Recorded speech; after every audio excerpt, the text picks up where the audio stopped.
so some of the things that you could notice in that video were the kiwi bird was looking a lot more rough, right, towards the end of that. What happened to his environment? It became darker, right? Darker and darker over time. What about the high that he felt from the gold nugget? It was less, right? He started running after it, right? He was really needing it, and he was even falling down harder and harder each time. And so I was an addict, and so I really think that this video does a great job of depicting what it feels like to be addicted. I was addicted to pain pills at first, and then had my son and switched to alcohol. And at the end of that video, I can just remember sitting, staring at my cup of vodka, and just trying to muster up enough energy to take that first sip, because it would take everything in my strength to be able to keep it down. But it's like what I needed to continue on. And so that bird just staring at it in the dark, just really relates to me. And then two, the environment was dark, and I like to think of it in two ways. It was dark for the bird, right? So depression, dark inside, right? But if it's so dark around you, could you even see a resource if it was right in front of you? Right? And so people can't even see sometimes an option that might be right there for them. And so they've already talked a lot about this, and I don't have a lot of time. So an opioid is heroin, synthetic opioid, which is what fentanyl is. So it's made in the lab. It's not a natural derivative.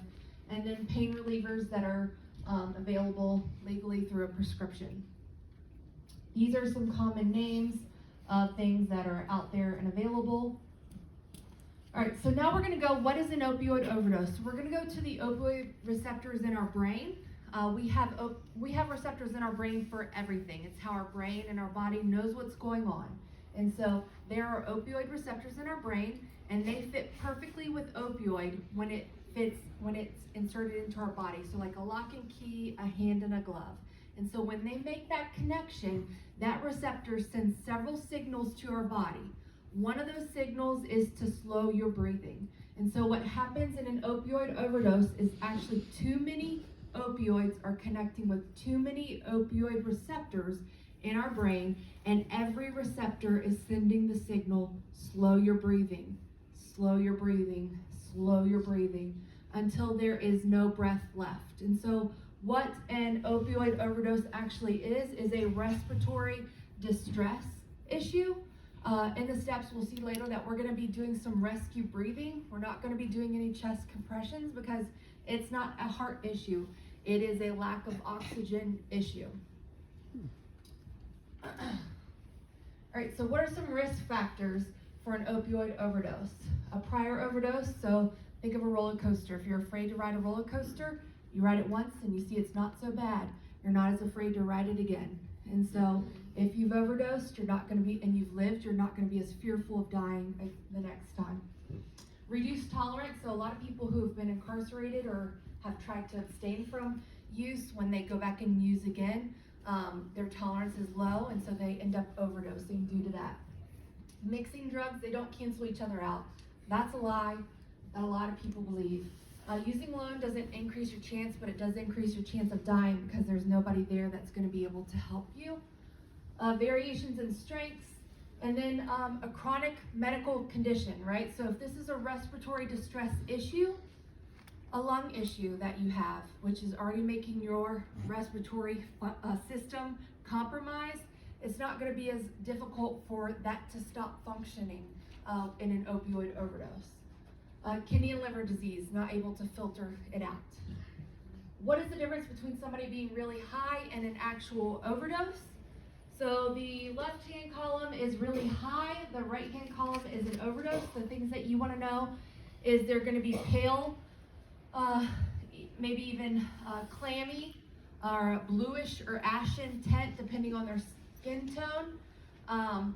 And then they're not going to be responding to stimuli. We're going to do a sternal rub, and so they're not going to respond to that if they're in an overdose. If they're really high, they are. Their heart rate may be slow. It doesn't have to be stopped, right? It's not a heart issue. It's a respiratory distress issue. One thing that we do want to point out is they do make a gurgling. They can make a loud gurgling or a snoring sound. And so sometimes people have said, oh, they need to sleep it off. Let them sleep when they hear this deep snore, but they were actually suffocating to death. And so it always is best practice. If you are unsure, you need to wake that person up and you need to make sure that that's what's going on and they're not actually overdosing and dying. What are some myths that you guys have heard about an opioid overdose? Pulp Fiction, right? You cannot, anybody seen it where they stab them with epinephrine in the chest? Giving them something to ingest or using something does not help. Putting them in a cold bath does not work. Making them vomit does not help. Giving them another substance does not work. The only response that is effective is administering naloxone. That is the only thing that works for an opioid overdose. And so what is naloxone? It is an FDA-approved opioid medication that reverses opioid overdose. How does it work? We're going to go back to those receptors in the brain. And so how Narcan works is it has a stronger affinity to the opioid receptor. So think about magnets. It is a stronger magnet than the opioid is. And so it's going to rip all of that opioid off of the receptors and take its place. This is going to put them in immediate withdrawal. So just be aware of that. But think about, I can only hold 100 pounds of heavier weight, a stronger magnet, for a certain period of time. But I could hold a 1 pound weight for much longer, right? And so even though it's a stronger magnet, it's a heavier weight, it can't maintain that connection for as long as an opioid molecule may be sustained in the brain.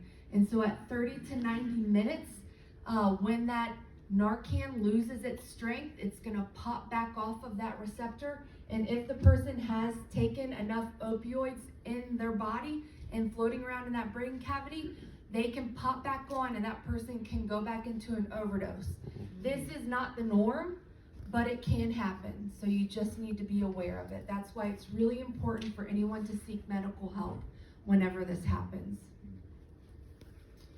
All right, so Narcan, the most universal way that it is administered is through nasal spray. This is what each of you guys will be getting today.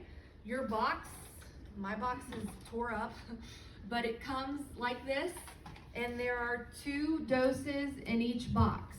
You then have to peel back the layer to access the Narcan, and then it will have its little plunger like this. You're going to use it as you would hold like an injection or something like that if you guys have ever held a syringe. And you're going to push it like you would a syringe. And so you're going to push it all the way until it cannot be pushed any further. It does all of the magic for you. You have to put it inside their nostril, but you don't have to hold one nostril closed. You don't have to, do anything. In the nostril, if you push it all the way till it can be pushed no longer, it does everything it needs to do. This is 1 dose. So once it's been pushed, see how it sticks? That's it. There's nothing else in here. This does no good. It's used up. And so this is the most common way that is administered. You put it all the way up inside one nostril, and you push it and expel the plunger to release the naloxone. There is an injectable kind. They do not even have us teach on it any longer. Only the hospital, might use that. But the only way that it's given out to the public is through this nasal dose. If you ever do have to use the injectable kind, it is injected in the shoulder, thigh, and the butt cheek, the gluteus maximus. All right, how to store naloxone. This does need to be stored during normal temperature ranges. So if it gets too hot or it gets too cold, it's not good for it. That means keeping it in your car. The easiest place possible is a no-go, right? That's not going to work for it. You're going to need to keep it in your purse or on your persons. Because I don't stay where it's too hot for too long, neither do you, right? And so it can, though, take hot temperatures for a short period of time. So just be aware of that. Try and keep it out of direct sunlight. Try and keep it away from children. It won't work if it's frozen. So we want to try and do all those. But what's important here, there are virtually little to no side effects with naloxone. It's not addictive. You can use as many doses as need to be used, and it's not going to harm someone. It only works for an opioid overdose, so it's only going to, because it only works on those opioid receptors.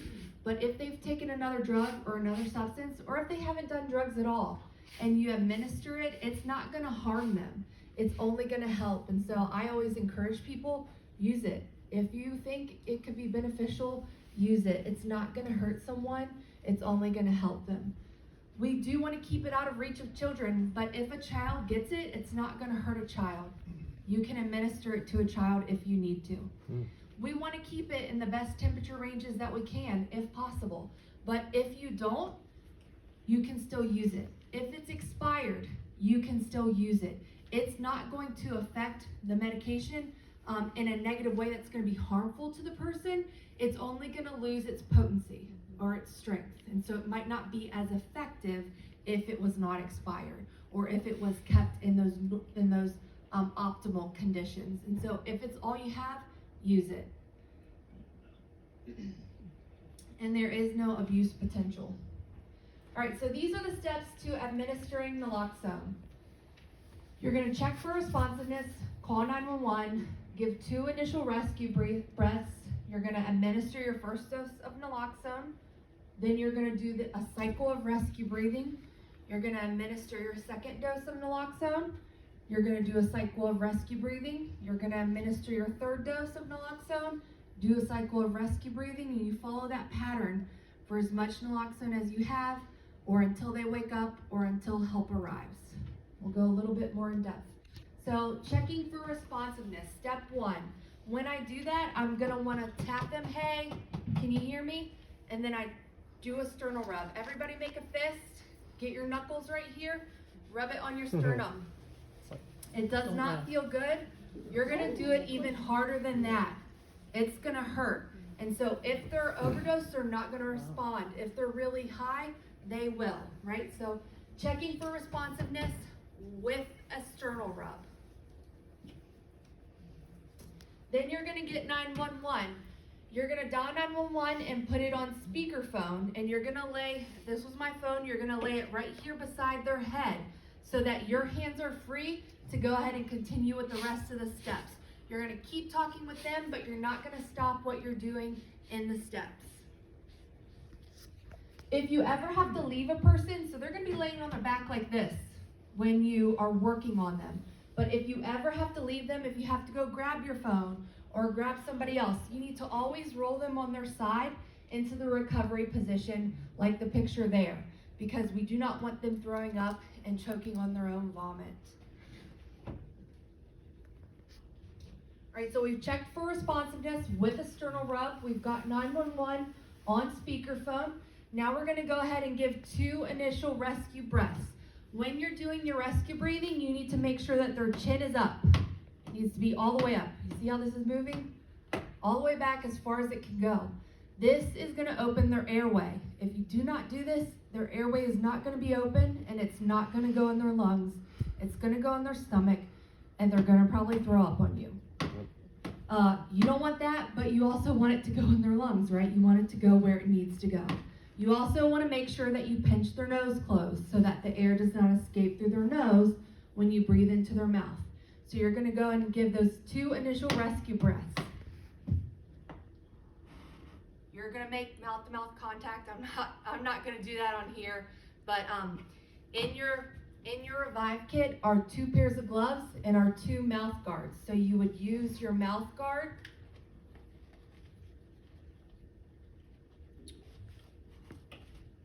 over them. It has pictures and shows you how to use it, so you would use it the way that the pictures make sense for you. You'd put it inside their mouth, and you breathe directly into the tube and pinch their nose.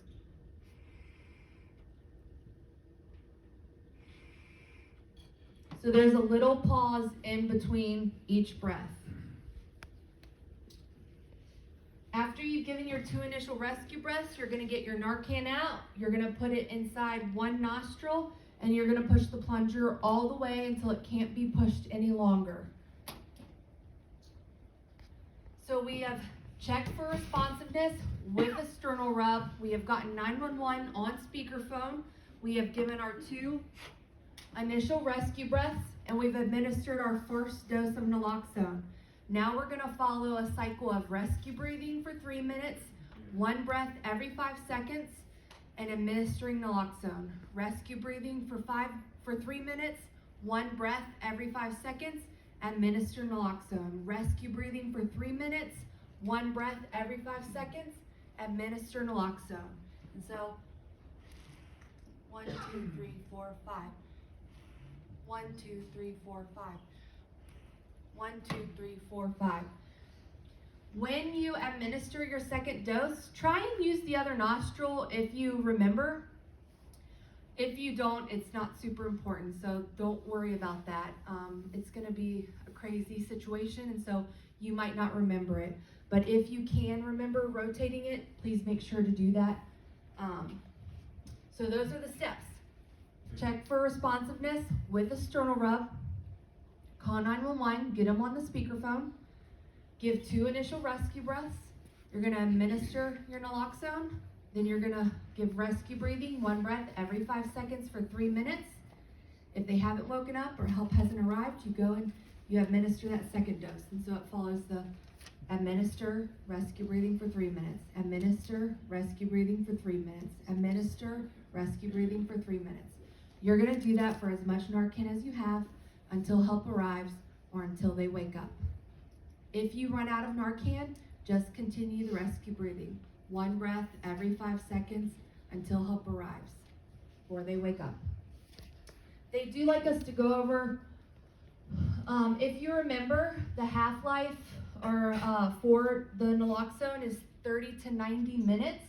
And so remember, if someone has consumed enough opioids, if you've administered naloxone and they have come out an overdose, if they've consumed enough opioids, when that naloxone loses its strength and it pops off of that receptor and they have enough opioid in that brain cavity still, it can pop back on. And so they do want to make sure that you're aware if that happens, you need to start from 1. Checking for responsiveness with a sternal rub, calling 911, giving 2 initial rescue breaths, administering naloxone. More than likely, you're not going to be in this situation, right? Because you're going to call 911, the professionals are going to come, they're going to be there, and they're going to be on the way, and they're going to take over once they get there. They know what they're doing and whatnot. Where the situation might be important is if it's your family member or your friend or someone that you know close enough that they just say, I do not want to go to the hospital, do not call.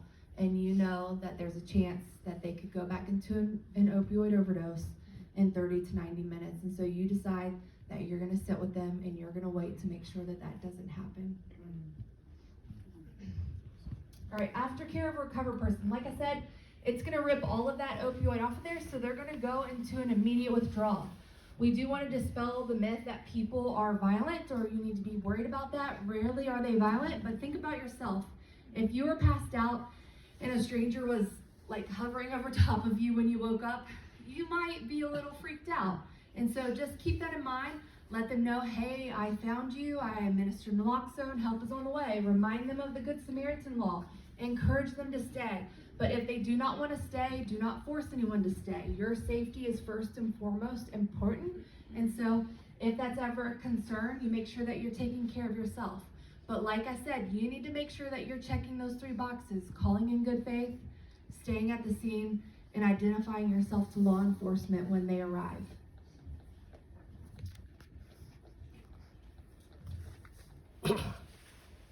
All right, so in your Revive kit, I kind of already went over it, but you are going to get 2 pairs of gloves. Like we mentioned, it's highly unlikely that you'll absorb a lethal amount of fentanyl through your skin, but it's in everything. They're putting it in marijuana. I've heard of people getting it in gummies, and they didn't even know that they were gummies like that. So it's in everything. So when you're doing something like this, just wear your gloves. Be careful, you know.